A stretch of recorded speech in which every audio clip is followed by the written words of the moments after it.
Kad satumst, liela pilsēta iegūst pavisam citu izskatu, pilnu ar spilgtām reklāmām un izkārtnēm.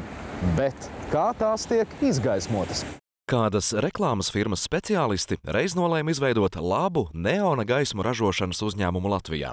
Un tā kādreizējā VEF caurlaides ēkā jau 11. gadu saimnieko gaismas izstrādes uzņēmums Neonita.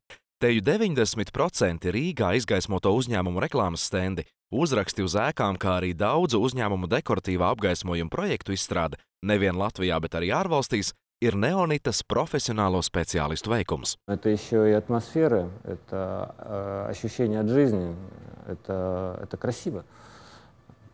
Как можно жить без красоты? Попадая куда-либо, я в первую очередь, конечно же, смотрю, как сделано, что сделано.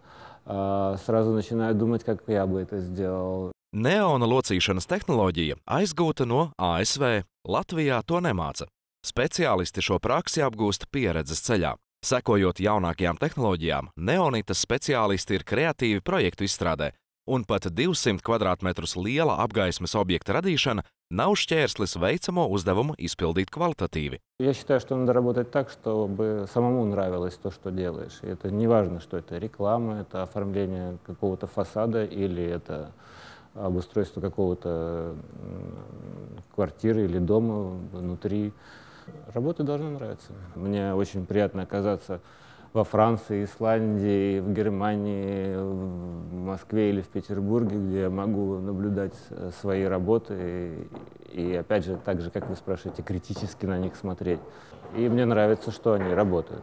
Lai uzraksts nebūtu šķīps un tā kalpošanas laiks nebūtu īss, ļoti būtiski sākumā visus parametrus smalki aprēķināt datorā, jo ik viena kļūda saīsina apgaismas stenda kalpošanas ilgumu. Tālāk gaismas stenda jeb citas apgaismas dizaina idejas dzimšana sākas ar tā izstrādi datorā.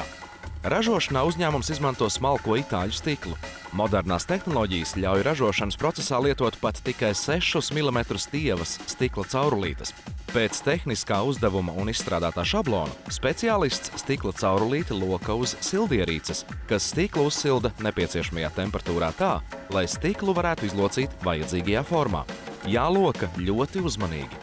Ja stikla malas saskarsies, tās salips kopā. Šai izlocītajai formai abos galos pielodē elektrodus, kurus vēlāk noseks ar drošām silikona uzmavām. Elektrodu lodēšana ir smalks process, gluži kā juvelieru darbnīcā. Tālāk izveidoto sagatavi apstrādā uz neona vakuma mašīnas, bez kuras apgaismas objekts ir tikai stikla gabals. Šī ierīce izspiež no stikla caurulītes gaisu, un zem liela spiediena, ļoti augstā temperatūrā, no stikla caurulītes izdedzina laukā liekās vielas, kas atrodas caurulītes iekšpusē. Noslēgumā no neona balona caurulīti uzpilda ar neona gāzi. Tad sagatavi testē. Ja viss izdevies, liekās malas krāso melnas, lai veidotos izteikta burta forma apgaismas stenda uzrakstam. Gatavos burtus, transformatoru blokus un pārējās detaļas stiprina uz iepriekš uzņēmumā izgatavota metāla rāmja. Detaļas ir savienotas ar augstsprieguma silikona vadiem, lai iekārta būtu droša lietotājiem. Šeit plūst ļoti augsts spriegums. Šī gadījumā šeit ir 9000 volti. Ar to augsto spriegumu viņš izsit cauri no vienas detaļas gala līdz otram. Un tad tā gāzizlāde notiek, un līdz ar to viņi deg. Neons dod sārtu gaismas toni, argons zilu. Savukārt pārējie toņi tiek panākti ar krāsainā stikla palīdzību. Kopumā var iegūt vairāk kā 80 toņu neona izgaismojumam, taču Latvijā pieprasītākie ir sārtie un zilie gaismas toņi.